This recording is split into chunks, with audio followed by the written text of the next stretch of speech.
Imagine you're sitting in a small village of Unman near Skopje. It's early spring and you see families are gathered on the hillside waiting. What for? Well, soon you see the first snake emerge from beneath the rocks and then more snakes start emerging, but people aren't running away. Some of the villagers dance in a ring, while others catch the animal and throw them inside the ring, believing that on this day, snakes do not bite and are not venomous. Young couples lay pieces of clothing on the ground, hoping the snake will crawl across the fabric and bring them fertility.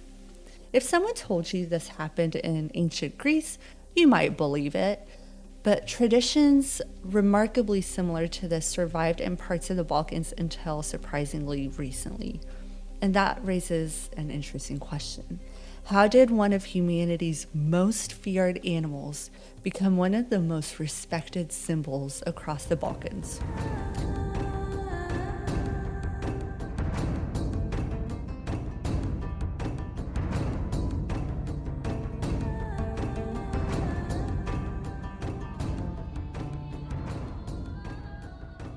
Welcome back to the Balkan Buffet, where I serve up the history of the Balkans one plate at a time. Today's special is probably the strangest thing that's ever been on the menu. I started researching snakes expecting to make a quick snack episode. Instead, I discovered something much bigger. So let's just embrace that snake energy and eat a nice big meal. Throughout this video essay, I aim to show how ideas regarding the snake survived for more than 2,000 years. As if shedding its skin, the serpent kept changing throughout its history in the Balkans. It began as an ancestor, then became a protector. It transformed from a healer to a monster. The snake, once a pagan religious symbol, again shed its skin and became a Christian folk tradition. Every society reinterpreted it, but almost no one abandoned it completely. By following the serpent through Balkan history, we can watch religions change, kingdoms rise and fall, and ordinary people adapt old beliefs to new worlds. In many ways, the history of the snake is the history of the Balkans themselves. So today, we're following the serpent across the Balkans. We'll begin with some of Europe's earliest evidence for serpent veneration, move through Illyrian religion, Greek mythology, Roman healing practices, medieval folklore, Serbian epic poetry, and finally arrive at traditions that survived long after the ancient world disappeared. So grab your fork, just watch where you put your feet, and let's dig in. Before we can understand why snakes became so important in the Balkans, we first have to ask a much bigger question. Why are humans so fascinated by snakes? There are many animals in the region, but why does the snake have such a prominent role in the Balkans? To answer the question, one of the papers that really helped me think about this topic was written by researcher Enchelei Gordiv. Rather than treating mythology as just a collection of strange old stories, Gordiv argues that myths tell us something deeper. Myths can reveal how people understood the world around them. Imagine yourself thousands of years ago. People didn't have modern medicine, they didn't understand bacteria, they couldn't explain earthquakes or droughts. So naturally, they looked at the world around them for meaning. Animals became symbols and trees became sacred, while mountains became the homes of gods. Think Mount Olympus from ancient Greek myths. And snakes, well, snakes were unlike almost anything else people encountered. They're silent and they emerge from holes in the earth. Many live near rivers and lakes and springs. Some release poison through their fangs and are deadly while others aren't. And perhaps most fascinating of all, they shed their skin. And as an ancient person, imagine seeing that happen without knowing anything about biology. One day a snake looks old and worn, the next it's left its skin behind and seems almost brand new. It's not hard to understand why so many ancient cultures associated snakes with rebirth, renewal, and transformation. In fact, Gordiv discusses something called ophiolatry, which simply means the worship of or the veneration of snakes. This wasn't unique to the Balkans. Snake cults appeared across Europe, Africa, Asia, and the ancient Mediterranean. So if snake symbolism was so widespread, what made the Balkans different? I think the answer is that the snake didn't stay just one thing. It kept evolving, and the snake could represent so many things. It could represent ancestors, protectors, guardians, healers, or something that heroes had to fight and kill to show their worth and cement their place in history. And somehow, through all those things and those changes, it never completely disappeared. Before we move on, there's one more concept that's worth mentioning because it comes up again and again throughout the research. You may hear historians use the word totem. According to the Merriam-Webster definition, a totem is an object, such as an animal or a plant, serving as the emblem of a family or clan and often as a reminder of its ancestry. The broader definition includes any person or thing having a particular emblematic or symbolic importance. The snake became a symbol of identity, protection, ancestry, or spiritual power. Over time, those beliefs evolved. A sacred animal might eventually become an ancestor. Then an ancestor might become a legendary hero, and in turn, a legendary hero might become the subject of epic poetry. So instead of asking whether these stories are true, historians have a different question. What do these stories tell us about the people who told them? And for me, that's what makes this topic so interesting. Because this isn't really a story about snakes, but rather it's a story about how people try to understand life. The ancients, too, had desires and hopes, but they also worried about their families and their health. Basically, these stories allow us to understand how they viewed their place in the world. So, if snakes were such powerful symbols across the ancient world, why do they seem especially important in the Balkans? To answer that, we need to meet one of the earliest peoples associated with this region, the Illyrians. Why did the Illyrians make snakes part of who they were? For background, the earliest mentions occur in the late 6th and early 5th century BCE. The Illyrians weren't one single unified kingdom, but rather a collection of tribes living throughout much of the Western Balkans. And while they left us relatively few written records of their own, sources like ancient Greek and Roman writers and archaeological discoveries give us some fascinating clues about what they believed. Yes, snakes were everywhere, from decorations to monsters, but their importance went deeper. According to archaeologists like Marietta Shashelkus, Alexander Sipchevich, and John Wilkes, the serpent appears to have occupied an incredibly important place within Illyrian religious life. The serpent wasn't simply something people feared. Instead, it may have represented family identity or even ancestry. So one of the best examples of this comes from a myth you may already know, Cadmus. If that name sounds familiar, that's because in Greek mythology, Cadmus is credited with founding the Greek city of Thebes. The myth goes that a giant serpent, the dragon of Ismenus, guarded the sacred spring of Ares near Thebes. When Cadmus arrived seeking to found the city, he slew the monster, who happened to be the son of the god Ares.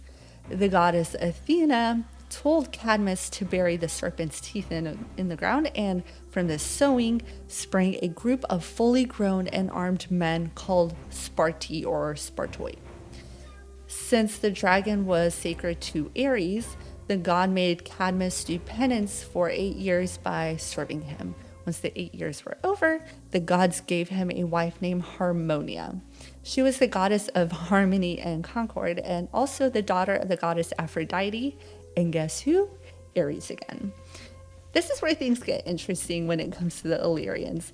According to ancient traditions, after years of wandering following their departure from Thebes, Cadmus and Harmonia eventually arrived in the land that would become Illyria. But their story doesn't end there. After their arrival, Cadmus and Harmonia were transformed into serpents.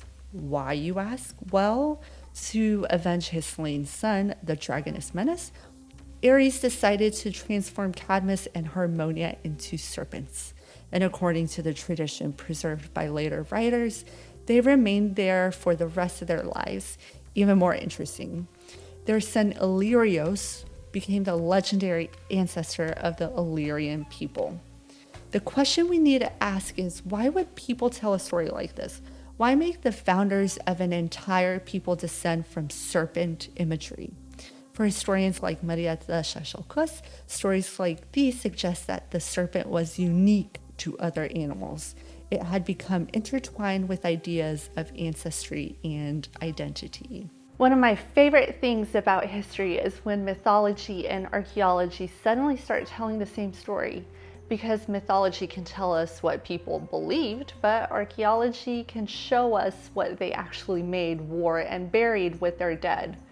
Basically, how they lived their day-to-day lives according to the myths they believed. Across Albania, Bosnia and Herzegovina, North Macedonia, Serbia, and surrounding regions, archaeologists have uncovered objects decorated with serpents again and again. There are bronze belts, silver bracelets ending in snake heads, coins, altars, even statues showing snakes wrapped around local deities associated with abundance and fertility were found. One artifact I found especially interesting in the research comes from the Illyrian tombs at the Albanian village of Selce e Poshtme, near Lake Ohrid.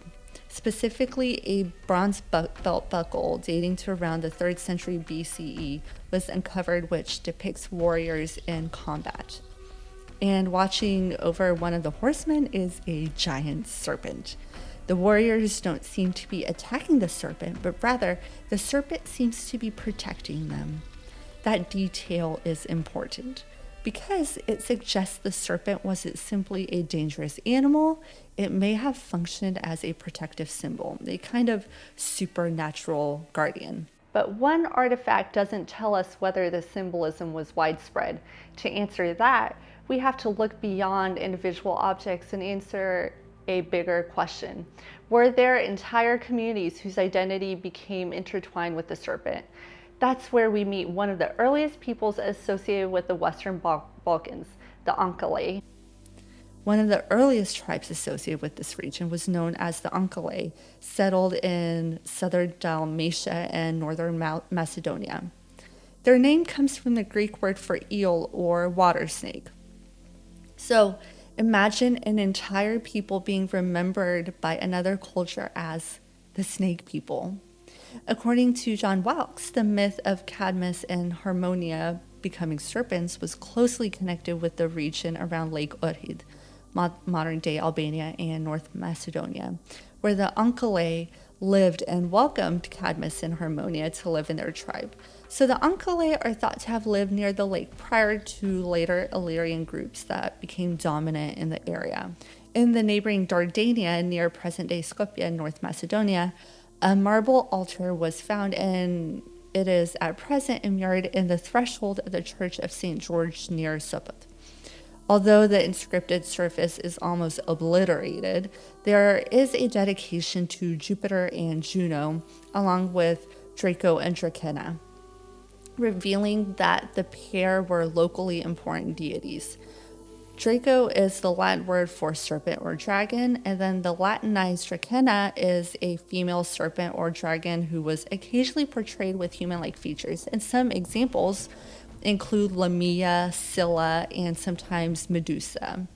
Marietta Shashalkus posits this appearance of Draco and Drakenna recalls the worship of Cadmus and Harmonia that we saw earlier. But then I stumbled across a story involving someone almost everyone has heard of, Alexander the Great. And here's the thing, the snake became something greater than an ordinary ancestor. Somehow it had become the father of kings. Chances are you've heard of Alexander, one of history's greatest military commanders.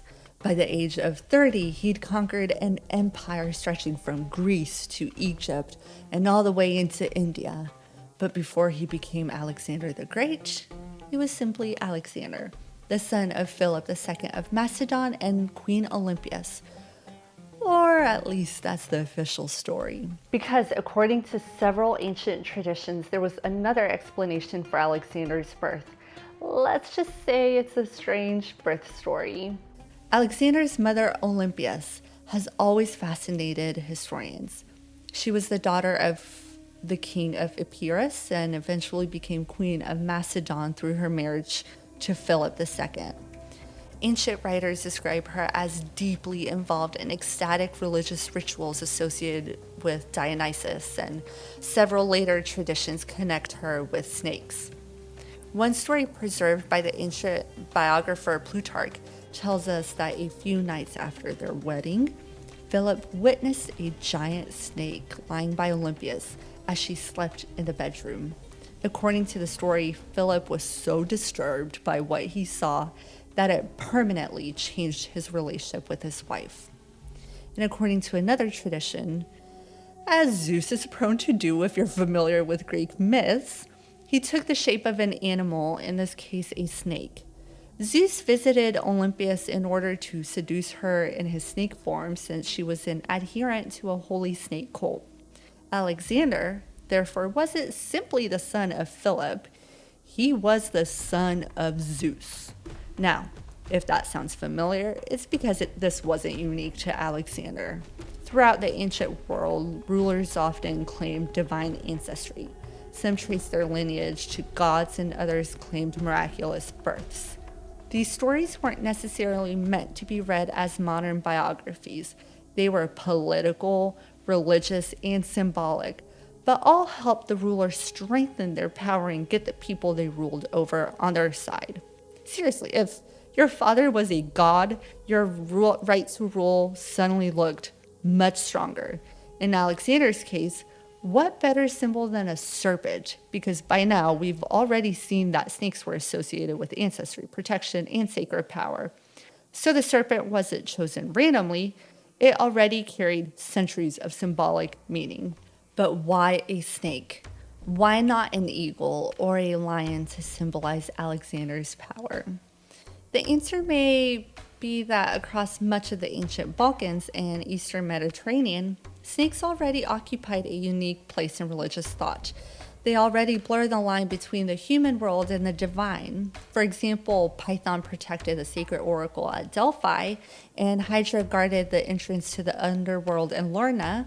So if someone wanted to portray themselves in a certain way, like this child isn't ordinary, a serpent was actually a pretty powerful symbol. And remember, Philip II of Macedon was a polygamist and had many wives, so Olympias had to make Alexander stand out amongst any siblings.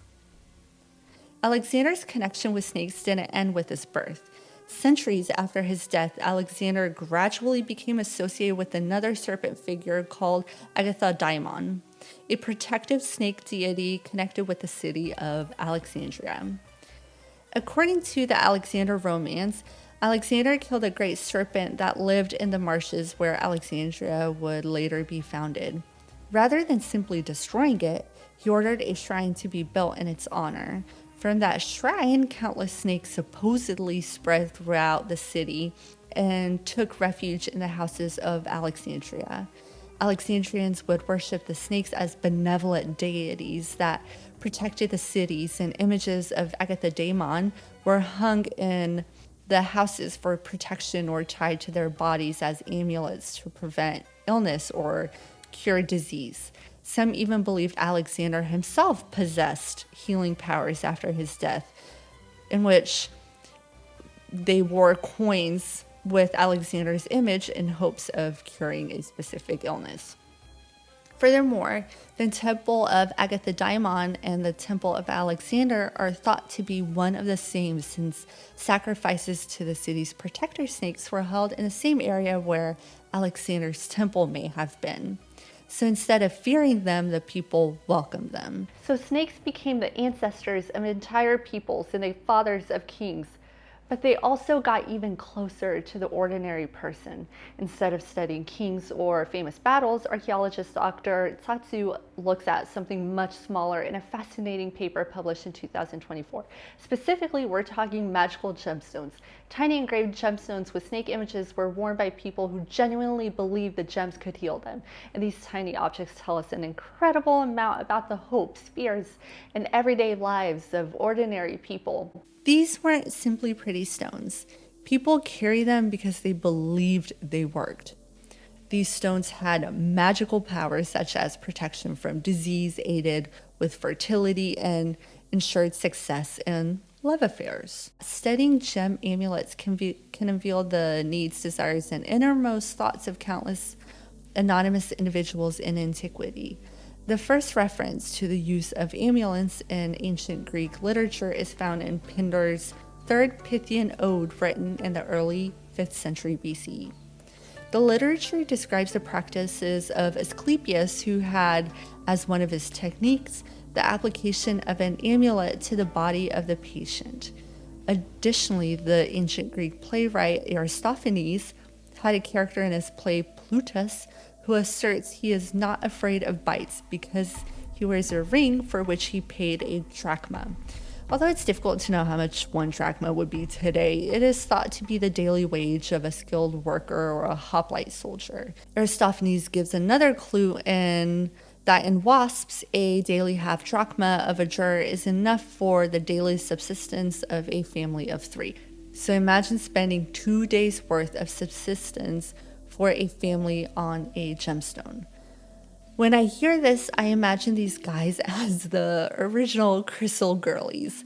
By the late Hellenistic period, amulets had become extremely popular.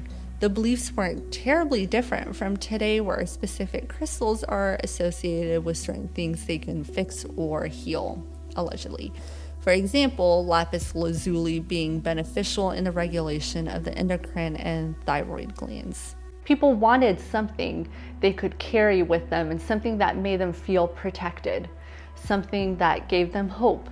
And honestly, I don't think that's changed very much in 2,000 years. So one figure appears on these gemstones more than almost any other, and it's a strange creature called a Cadmus. Imagine a serpent standing upright. Now replace its head with the head of a lion. On its head is a nimbus with either 7 or 12 rays. Cadmus is a newer deity that appears only on the gem amulets. And what's especially interesting is that different stones seem to have been associated with different medical problems. So, green stones were often made out of jasper or chalcedony, and they were believed to help in digestive issues. White translucent stones, on the other hand, seem to have been connected with breastfeeding, and then other gemstones were designated specifically to protect the uterus. And here's the thing, these aren't abstract religious ideas anymore. These are very down-to-earth, very human concerns. People worried about their children and their pregnancies and their digestion and their health overall. In many ways, they weren't so different from us. One detail from Tatsu's research really stuck with me. At a Roman cemetery in Pella, which used to be the capital of Macedon, archaeologists found a physician buried with this Cadmus amulet. This wasn't just something he carried while he was alive. He was buried with it. Imagine someone today believing so strongly their rose quartz is protecting them from illness or aiding them in some way that they absolutely can't live without it in the afterlife. That says a lot about how deeply people trusted in these objects. Whether they actually worked isn't really the point. The point is that people believed they worked, and that belief shaped the way people lived. You might be saying, wait a minute, isn't there still a snake on modern medicine symbols today? Where did that come from? Well, the answer takes us to the Greek god Asclepius. Asclepius was associated with healing, and his symbol was a single serpent wrapped around a staff. If that sounds familiar, it's because that's still considered the proper symbol of medicine today. But here's a fun historical twist. You may have noticed another symbol that looks similar. 2 snakes wrapped around a winged staff. That's the caduceus. The caduceus actually belongs to Hermes, the messenger god. It became associated with medicine largely because of a historical mistake in the early 20th century when the U.S. Army Medical Corps adopted it as its insignia. Since then, it's become incredibly common in the United States. So, if you ever want to impress someone at trivia night, remember this. 1 snake equals medicine, 2 snakes equals Hermes, not medicine. Imagine you're living in a small village somewhere in the Balkans 8,000 years ago. You wake up one morning, you walk into the kitchen, and there's a snake quietly resting near the hearth. Today, most of us would probably panic, or at the very least, we'd be trying to figure out how to get it outside. But in some Balkan traditions, your first reaction might have been completely different. You might have smiled, because that snake wasn't considered an intruder, it was considered a protector. Several Slavic traditions describe snakes that lived inside or beneath homes as guardians of the household. They were believed to have a special connection with the family who lived there. Some traditions even describe people leaving food for them, for example, leaving some milk or cheese, even pancakes. And if the snake suddenly slithered away, that was not good news. People sometimes interpret it as a sign that misfortune was coming. Now, if two snakes live in a house, they were associated with the master and mistress of the house. And Nicolae Gurdjieff suggests these snakes therefore have a life and death mystical connection to the fates of the human couple. Among some Croatian traditions, people believed every person had their own snake. This namesake snake, that's a tongue twister, shared a mystical connection with the person it represented. If the snake died, terrible misfortune might follow. So naturally, killing it was unthinkable. Versions of this belief appear in several different parts of the Balkans. Among Albanians, snakes were often regarded as protectors of the household and the family. Historian Mark Tirta notes that serpent traditions survived remarkably well in rural Albania into the 20th century. Killing one could even be considered a sin. Aleksandar Stipčević argues that this may preserve very old Illyrian beliefs in which the serpent protected both the household and the hearth. In Montenegro, similar traditions surround the blavor, a legless lizard often mistaken for a snake. On a side note, the word blavor is related to the Albanian word bular and Romanian word balor, which are pre-Slavic Balkanisms which suggest the continuity of the cult of the snake among the peoples in the region. People regarded the blavor as a household protector and believed harming it could bring misfortune. Romanian folklore warned against killing snakes living beneath a doorstep or inside the walls of a house. Even beyond the Balkans, similar ideas appear.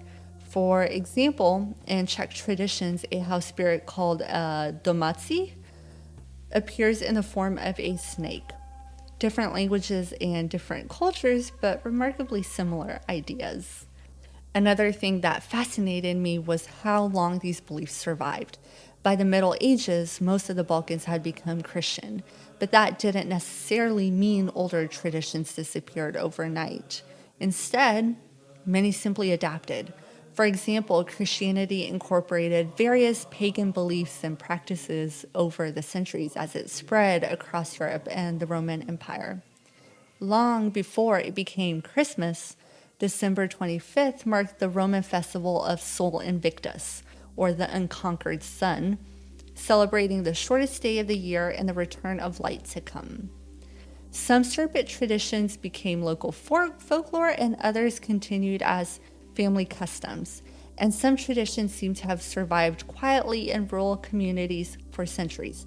Marietta Shashalkos even argues that certain rituals surrounding snakes may preserve echoes of prehistoric beliefs that continued long after the ancient religion themselves were gone.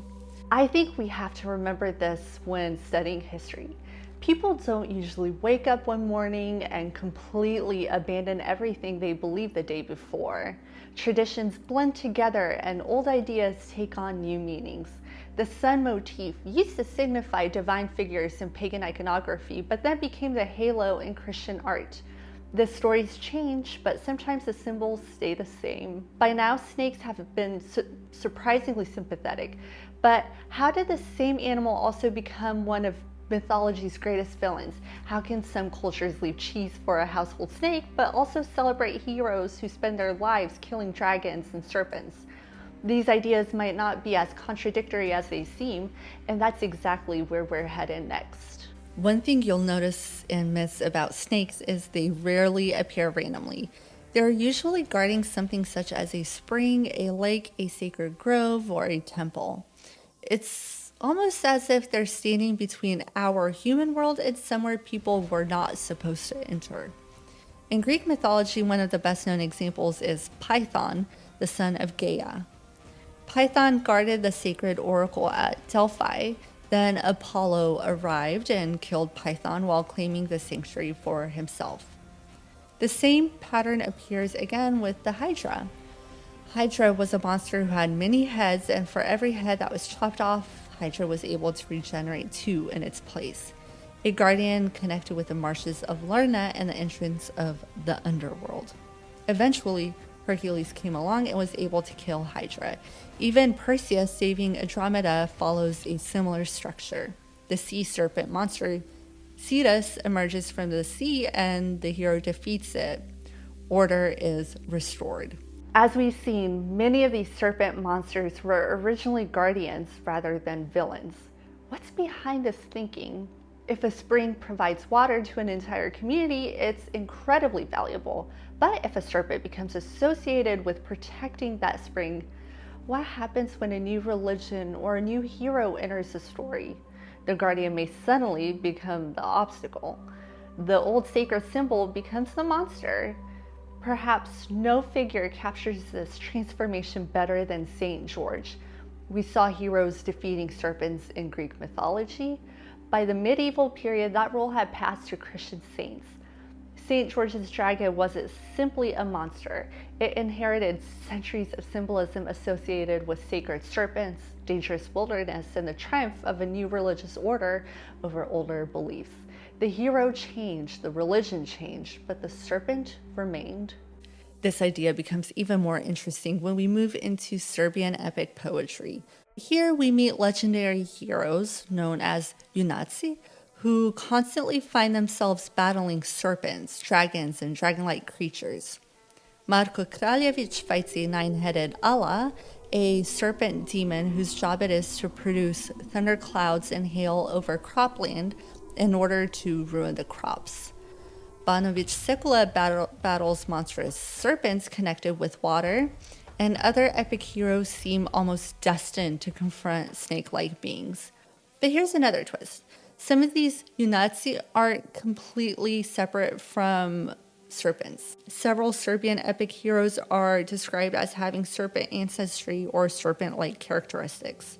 Ethnologist Spiro Kulisic goes into further detail on the serpent-like characteristics these men could possess. These men were believed to possess properties of an Allah and were called Alovthi. The ways in which one would become an Alovthi or Allah-like is if an Allah sneaked into them and drove them to eat incessantly. Another is if an Allah blew on them, as the Allah's breath is usually lethal to humans, but the breath gave the person extra human strength. Or the person could be an offspring of an Allah and a woman. A fourth way is interesting in that a baby could be born covered with the caul, which means the portion of the birth memory remains on the baby's head. And another fun fact, Alexander the Great was also believed to have been born with a caul. To me, the imagery is almost reminiscent of a snake shedding its skin, where you see the renewed snake, but a bit of the old skin is still hanging on. Furthermore, it was believed that Alovthi men couldn't be killed with a gun or arrow unless gold or silver was used. Historical persons who were said to be these Alovthi men are Stefan Nemanja and Stefan Dechansky. Gurdjieff mentions other epic heroes such as Vuk the Fiery Dragon and Relja Bošnjanin in Serbian epic poetry. And they aren't ordinary warriors. They're these extraordinary figures whose stories still carry echoes of much older serpent traditions. It's almost as if the hero hasn't escaped the serpent, he's inherited part of it. After spending all this time researching, I don't actually think the serpent ever becomes the villain. At least not completely. Even when heroes defeat dragons, the serpent never disappears from Balkan culture. It keeps finding new roles. But here's the thing. Even after Christianity spread throughout the Balkans and after ancient temples disappeared and after the Roman Empire collapsed and the name Illyrian slowly faded from the historical record, people still told stories about snakes. They still respected them. So the real question is, did the ancient serpent cults ever really disappear? Or did they simply change once again? At the very beginning of this episode, I asked you to imagine standing on a hillside near Skopje. Families waiting patiently for snakes to emerge from beneath the rocks. Young couples laying pieces of clothing on the ground, hoping a snake would crawl across them and bless them with children. At first, that tradition sounded almost very far out. But after everything we've talked about today, maybe it doesn't seem quite so strange anymore. One thing, as we've seen, that I always love to remind myself is that people don't wake up one day and abandon all the rituals and traditions they had the day before. Old traditions blend with new religions and ancient symbols take on new meanings. Some serpent traditions survived because they became attached to Christian feast days rather than disappearing altogether. The March 22nd celebrations in the village of Urma near Skopje are a perfect example. People gathered on what became known as Zmijarnik, or the Snake Hill. Interestingly, the Orthodox Church has built a church near the ancient site. The church signified acceptance of this cult. The cult was saved from oblivion by being united with the church holiday of the 40 Martyrs on March 22nd. Yes, the calendar changed and the religious context changed, but the snakes were still there. Whether people understood those customs as remnants of ancient serpent worship or simply as local tradition, the practice endured. In the village of Šušice in Kosovo, 2 girls from the house of Metai died from tuberculosis around 1950. The villagers believe their graves are guarded by 2 coiled snakes. And what's fascinating is that the practice of putting snakes on tombstones dates to the ancient Roman period. That's one of the things I love most in the course of my research for this video essay. Sometimes people preserve history without even realizing they're doing it. My intent when starting research on this episode was discussing snake symbology, and I was slightly worried I wouldn't have enough research on the topic, so I'd make a shorter snack episode. Instead, I ended up with a very long video, but I think I ended up making a video about people, about how ancient communities explained illness before modern medicine, how they understood family and how they connected themselves to the past, how rulers explained their right to govern, and how ordinary people searched for protection in a very uncertain world. The serpent just happened to become the symbol that tied it all together. History isn't always preserved inside of palaces, but that's what makes it beautiful. Sometimes it's preserved in a story, in a superstition or a village tradition. I mean, if you're from the Balkans, have you thought about all the superstitions you may have heard of or practiced and where they originated from? History is preserved in old pieces of jewelry, or maybe a snake quietly resting beneath the floorboards of a house. Maybe someday, if you're hiking through a village in the Balkans and someone tells you there used to be a tradition of waiting for the first snake of the spring, you'll know you're not just looking at folklore. You're looking at the surviving echo of one of Europe's oldest religious traditions. With that, thank you very much for joining me for another helping of Balkan history. I hope you enjoyed today's episode, and I'd love to hear from you. What surprised you the most? Was it the Illyrian serpent ancestors, or Alexander's legendary birth, or the healing gemstones of the original crystal Girlies, or the idea that people once welcomed snakes into their homes? Let me know down in the comments. And if you had family traditions or heard stories involving snakes, I'd love to read about them in the comments too. If you enjoyed today's episode, don't forget to like, subscribe, and share it with someone who loves history. Vidimo se.